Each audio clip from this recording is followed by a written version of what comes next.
Good morning. I'm John Saver G. Achiro. ETCS 1 grade 1 yellow. Okay, listen. So, our module is about tekstura sa musika. Tekstura or texture, kadamulon or thickness, kanipison, fineness, sang tunog nga mabatian. Naintindihan? Ang muna sa music ang imo lesson. Subong, okay? So, tekstura sa musika.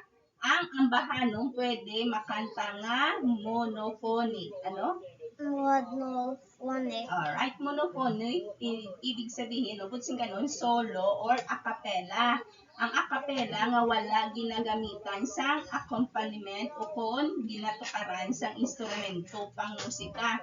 So wala sa music, do ikaw lang ba na makanta, how a cappella na ang tawag. Naintindihan? Ang homophonic naman, ano na?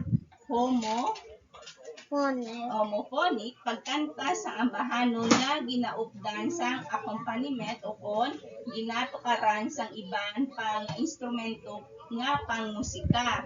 So may ara ka na sang radio, di ba? Doon may music na sa nga upod. So mo nang tawag nga homophonic kung magkanta ka nga may na sing along bala.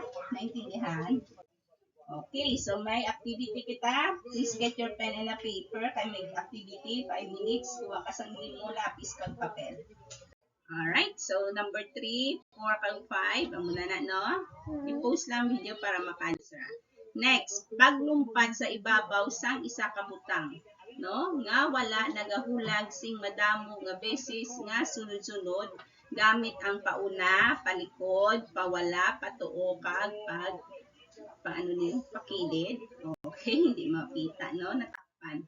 Okay, so ang una, no, nagubrata kagina, no? Naglumpat pa una. So may ara ta sang ball, ara ta sa unahan sang ball. Paglumpat palikod, sa likod ka sang imo nga ball. Lumpat pa wala, ara ka sa wala sang ball. Lumpat pa tuo, ara ka sa tuo sang ball. Right, no? Mga-video ta sinasang amusina nga activity. Thank you. Thanks for watching. Have a nice day. Please don't forget to share our video.